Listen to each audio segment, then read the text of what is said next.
Hi, today I am going to be letting you know how to stop your fights and how to become more likable. Now, this video is more for women because it is believed that women are the ones who initiate the fight. In this video, we will first understand why that fight happens, and then I'll let you know how to reduce them and become more likable. I will not say how to stop fights because sometimes it is good to have certain kinds of arguments, but what is important is you should know where to put that stop, okay?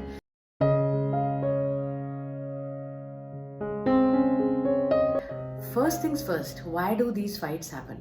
Now, these fights are happening because there are certain needs in you which are unfulfilled.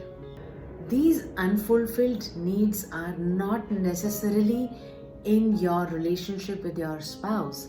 These needs could be coming from your upbringing experiences.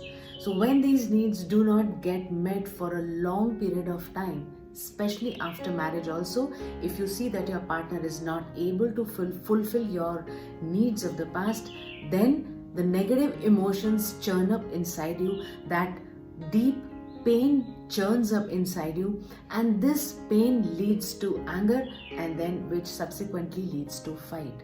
So the deep cause of it is the pain, the anger that is there inside due to the unfulfilled needs. That's why the fight happens. So what do? Number one, if you see that your emotions have started to churn, if you realize that you're going downstream, you're upset, you're sad, you're feeling low, first thing you will do is, after you become aware that something is not right, you will turn to doing something which you like. It could be cooking, go and cook. You want to eat your favorite food, whether you cook at home, whether you need to step out, do that. If you want to wear a particular dress because that makes you feel good, do that. Basically, whatever makes you feel good is something that you will need to push yourself to doing that. So that's number one. Number two, stop judging. When you judge a situation, when you judge a person, that pain surfaces. The moment you think that this person is good or bad, or the situation is good or bad, that again churns those emotions, and you are, get into that mode of anger, and it leads to a lot of fighting.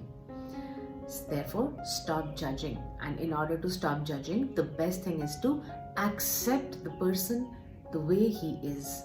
Accept the situation the way it is. I know it is extremely tough, but try accepting it. You will realize that acceptance will stop you from judgment. And if you're not judging, the pain will also not be there. Point number three is, stop chasing your husband for his appreciation, for his recognition, for his acceptance. The tendency is that when you've done something good, you're wearing something nice, you want your husband to accept you, appreciate you, recognize you. If he's not able to do that, it again churns those negative emotions, and the argument, the fight happens. So the way forward there is that accept yourself the way you are, recognize whatever you've done, appreciate yourself, go and look into the mirror and say, yes, well done, great job. You need not depend on him. Point number four is, do not dig into the past. There is a tendency that whenever you get into certain kind of a discussion, you tend to bring past into the present. And when you're bringing past, what you're doing is, you are pointing to all the mistakes of the past. You're pointing towards all the red flags of the past. And then there is also tendency to ask for the explanations for the mistakes that have happened previously. When you do this, the other person feels small. The other person's self-esteem goes down. So imagine that if you are being made to feel guilty or small all the time, and your self-esteem goes low, do you think you will be in a position to have a decent conversation? No, because you will be all the time defending yourself. So in that process of offending and defending, the argument happens and it continues. Therefore, stop digging into the past, be in the moment, and focus only in that particular situation. Last but not the least, be honest. Be honest about your feelings with regard to, it could be a situation, it could be people. Very important factor here is, You got to be honest without being arrogant, without being rude, without being sarcastic.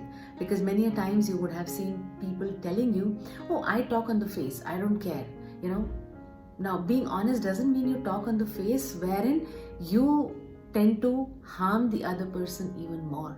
So you got to be conveying your feelings, you got to be conveying what's in your heart. But that needs to be conveyed by way of being kind, gentle, so that when you're conveying it, the other person is also able to receive in the right ways. Now I understand it's not easy to follow these points. What I want you to do is pick up one or two which resonate with you the most, or which are the ones which you think that you would like to practice because it appears to be relatively simple than the other points. Practice them, and I would love to know from you what your experiences have been. Do write your experiences in the comment box, and I will try my level best to write back to you personally. And as of now, which is that one point which resonates with you the most? Write that in the comment box.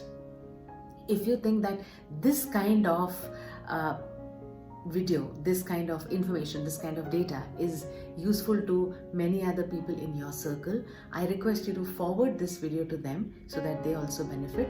Meanwhile, if you've liked this video, I request you to give it a thumbs up, and also do press that subscribe button, because then you will get the notifications of these videos coming to your personal window. That's all from me to you today. You take care, and I will see you in the next one.